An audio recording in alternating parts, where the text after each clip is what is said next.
ముగ్గురు పిల్లలు.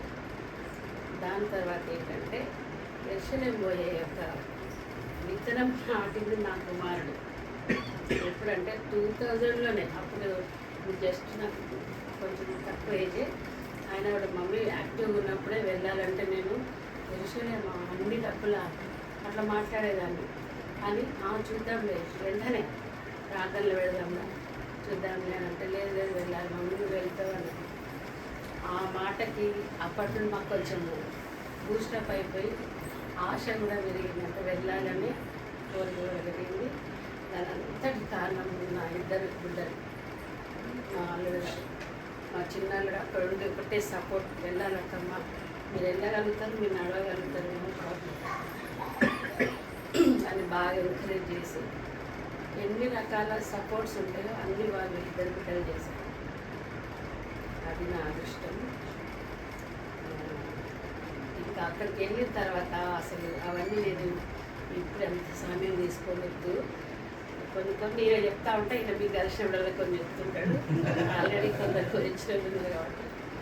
ఏదేమైనా అక్కడ అడుగు పెట్టినప్పుడు ఫస్ట్ నాకు దుఃఖం వచ్చింది, బాగా ఏడ్చిన. ఎంత అదృష్టం కదా. నాకు కోపం ఉంటే చాలా మంది ఫోన్ చేసి నువ్వు ధన్యరాలవమ్మ, నువ్వు అదృష్టవంతురాలవమ్మ అని ఇట్లా ప్లేస్ చేయడము అవన్నీ అయినాయి. కానీ నిజంగా అడుగు పెట్టినప్పుడు నాకు గూస్ బంప్స్ వచ్చినాయి. నేను ఏంది యెరూషలేములో అడుగు పెట్టడం ఏంది, దేవుడు నడిచిన అక్కడ నడవడం ఏంది. ఆ గలలిగా గోటెక్కినప్పుడైతే లిటరల్గా ఏడ్చినాయి. అట్లా చాలా ఎక్కడి పోయినా అబ్బా ఇక్కడికి లాజరు సమాధి అయితే దిగలేను, నన్ను అందరూ వద్దన్నారు, మా గైడ్ కూడా వద్దన్నారు, తీసుకెళ్ళాను. లేదు లేదు నేను ఎక్కగలుగుతా, దిగగలుగుతా. 26 మెట్లు దిగాలి, ఎక్కాలి. దిగిన తర్వాత కూర్చొని దిగాలి, తెలిసిన కదా. అయినా నన్ను అందరూ నా ఫిజిక్ని బట్టి నన్ను బట్టి వద్దు సిస్టర్, మీరు రిస్క్ తీసుకోకండి అంటారు కూడా. లేదు లేదు దిగి ఒక్కదాన్ని ఎవరు హెల్ప్ లేకుండా ఎక్కింది. అట్లా దేవుడు అట్లా మాకు ఇస్తాడేమో బలం. ఒక్కరోజు కూడా ఏ సిక్నెస్ కానీ ఏది కానీ ప్రతి చోట ఎక్కడం దిగడం అన్నీ చాలా బాగుంది. ఏదేమైనా అక్కడ ప్రతి నిమిషం నేను దేవుని స్థుతించుకున్నాను.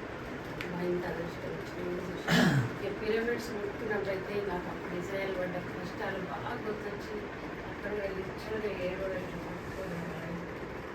చెప్తుండే పలుకురాలి ఎంత కష్టపడి కట్టింది కదా. అదొకే, అది అనుభవిస్తేనే తెలుస్తుంది. కాబట్టి ఏదేమైనా దేవుడు ఇచ్చిన మంచి అవకాశం బట్టి ఉండాలి, పిల్లలను బట్టి ఉండాలి. నేనైతే వద్దే వద్దన్నాడు.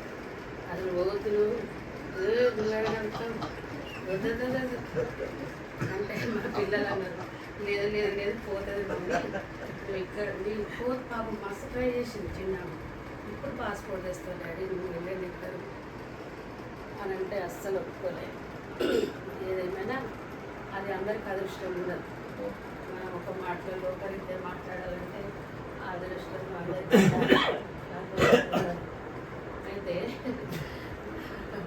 అదే దాని అంతటికి మొత్తం ప్రయాసపడ్డా. అంతా నా చిన్న బిడ్డ, పెద్ద బిడ్డ బాగా అన్ని రకాల సపోర్ట్ చేసింది. ఇద్దరు కలిసి మంచిగా ప్లాన్ చేసి ఇచ్చింది.